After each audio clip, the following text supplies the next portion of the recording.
Are you ready to listen to another story? This story is called The Bird of Happiness, and it is a tale from Russia. A long time ago, a little boy called Igor lived with his mother and father in a small house which was made of wood. Igor's family was very poor. His father was a woodcutter, and his mother made clothes for rich people in the city.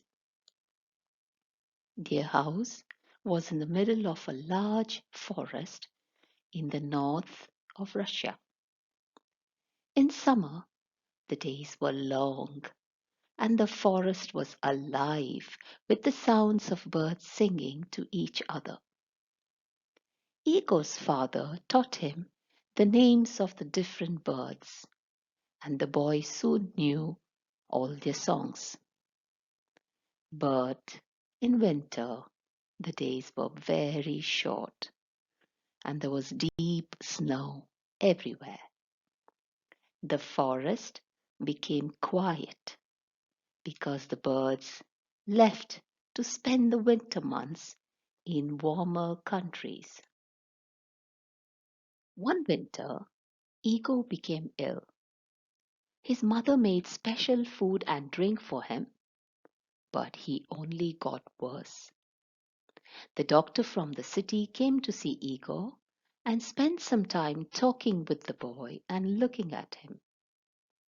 Then he spoke to Igor's mother and father. He's very ill, but I don't know what's wrong with him. This winter, many young children all over the country are becoming ill and dying, and nobody knows why. I'm sorry, but there's nothing that I can do to help. Give him lots of good things to eat and make sure that he gets lots of sleep. During the next few days, Igor got worse. He became iller and iller. He spent all day in bed and became bored with his toys. His father brought him little things from the forest to try to make him forget that he was ill.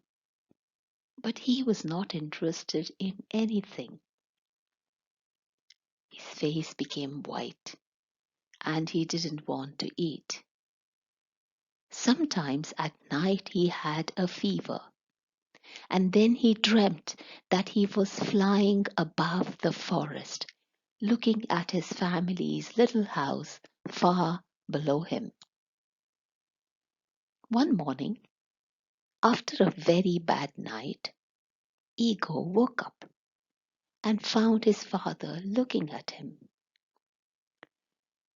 Is there anything that you want? Said his father. Yes, there is, father, said Igor. I miss the songs of the birds.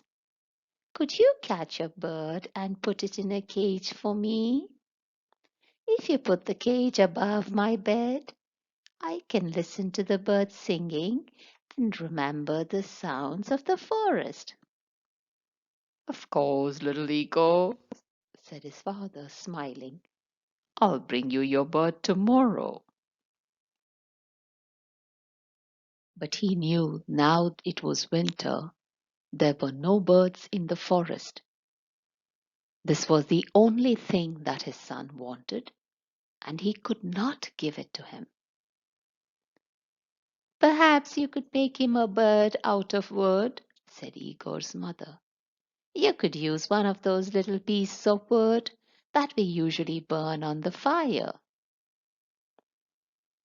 It was a cold, snowy day, and the forest trees were hard to cut. But all day, while he was working, Igor's father thought about how to make his son a bird out of wood. Of course, it'll never sing, he said to himself. But perhaps, if it's very beautiful, Little Igor will like it just the same. After dinner that night, he started making the bird. The first few times that he tried were no good. The finished birds were all too fat and too heavy to fly. He put them one by one on the fire and held his head in his hands. It was now the middle of the night, and outside more snow was falling. Then he suddenly said to himself, I know, the birds need to be just two pieces of wood. If I cut the wood carefully, the bird can have real feathers. First, he took a piece of wood for the head, body, and tail. He began with the tail, cutting the wood into feathers with his right hand. Then, with his left hand, he smoothed out the feathers. When he was happy with the tail, he took some more wood for the wings. He cut them out carefully.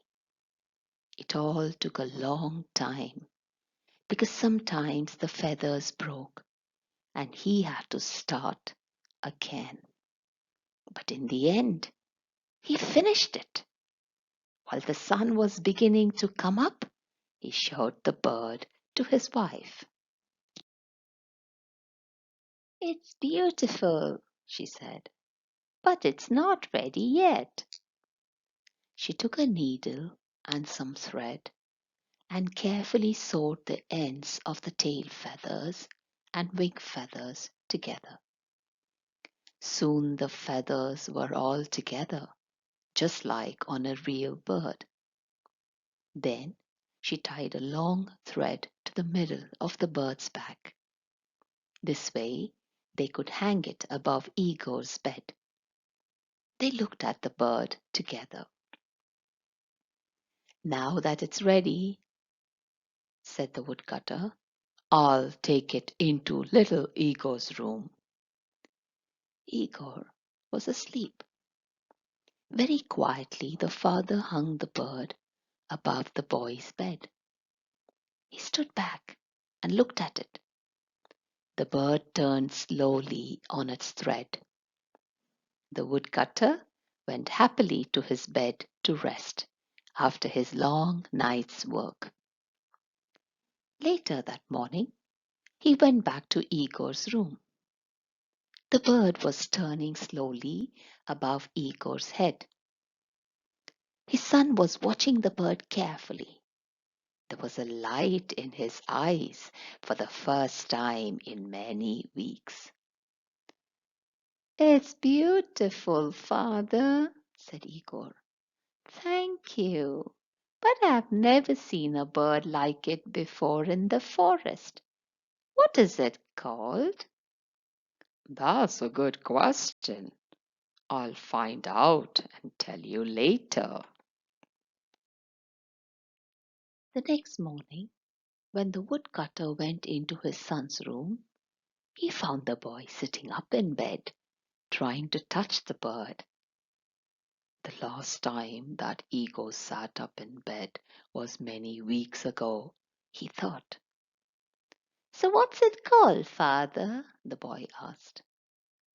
I'm still not sure, his father replied. That night, Ego's father went into his son's room and he quietly made the thread a little shorter. Now the bird was hanging a little higher above Igor's head. 3 days later, he found Igor kneeling on the bed, trying to touch the bird. His hand was very near it. Have you decided on the name of my bird, father? Igor asked. Not yet, my son. I'll tell you later, his father replied. Again, the father went at night into his son's room and put the bird a little higher.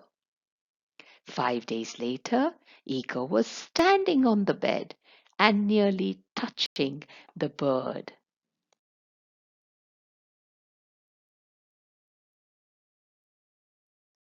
Go on trying. It's not as high as you think, replied his father.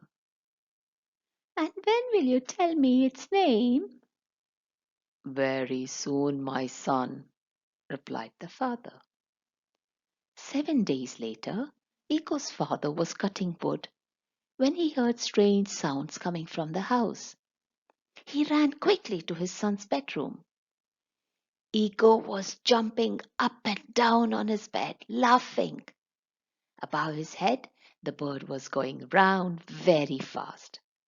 Look, father, I touched the bird, shouted Igor happily. Now please tell me what's his name? It's called the bird of happiness, his father replied. And his mother, standing at the door, smiled to see her young son so full of life once more. I hope you enjoyed the story of the bird of happiness. Goodbye. Until next time.